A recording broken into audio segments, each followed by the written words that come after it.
part of the idea of dealing with the wall this size is how do you make something work that goes the extension? You know, this is 44 feet, but you're not confined to a little panel this size or that size. You have a lateral movement this way. And if you should, in the drawing, if the drawing should stop at a point, then it closes itself off. So the idea is to move this way. Most of these marks came as a result of the natural movement of the body. And you can see here some of these sweeps that came about were just the movement of my arm across the wall. And then I would move this way and back.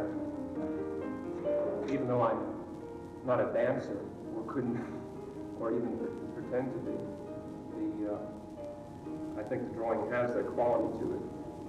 So maybe in a metaphorical way, it's kind of a drawing about dance, flow, expansion, extension.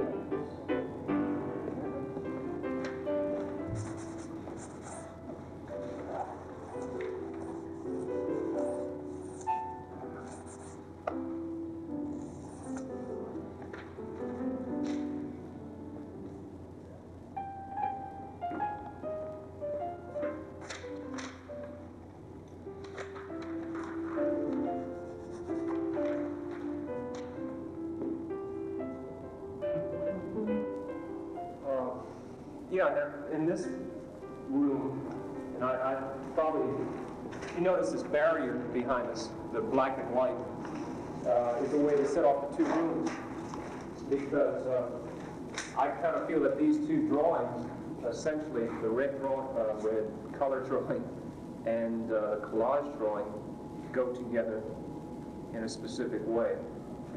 I realize in doing the black and white drawing that you're limited by the sense of marks, that is, using lines that add up to shapes, and shapes in turn that add up to a whole sequence of line, shapes, tones.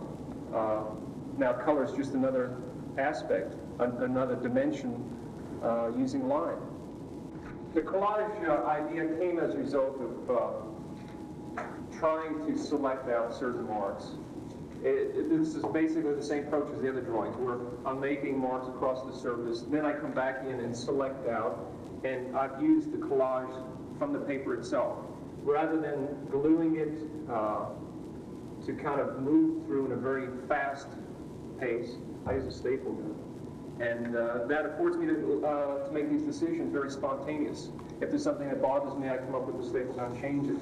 Or in some of these, you can see where it's actually been torn or cut with a knife. The knife makes a certain edge, or an edge that would be different than, say, a torn paper. Or over here, what I really like is this kind of lamination, where you build up the surface through trial and error, keep adding things, and then at the point, I'll even take away. How do you know when you're finished? It feels right.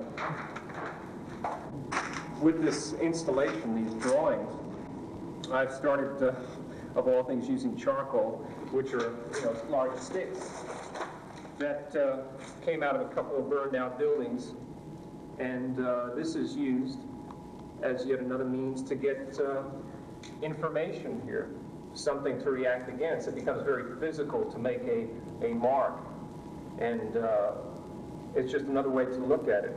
And maybe also it concerns a lack of, I wouldn't say a lack of, but not so much a concern with doing something very pretty. A lot of my paintings are concerned with cleaning up the edges and making them perfected. And although I can't reject it, I can't get it out of my system, this kind of forces me in another way to use something I'm not that familiar with. What becomes important in this show is the installation, and that's why we type the installation work, installation drawings, because they're done in the space in a way that's different than painting in the studio. Painting in the studio, I'm able to go in the studio and make marks and make decisions and put that canvas away. And I may or may not use it in the future. Here, I expose myself in a way that there is no, what's here is what I've thought and what I've done, and there's no way of getting around it. So on one hand, I'm putting myself on the line, but that energy is what it's about and what I'm very excited about doing.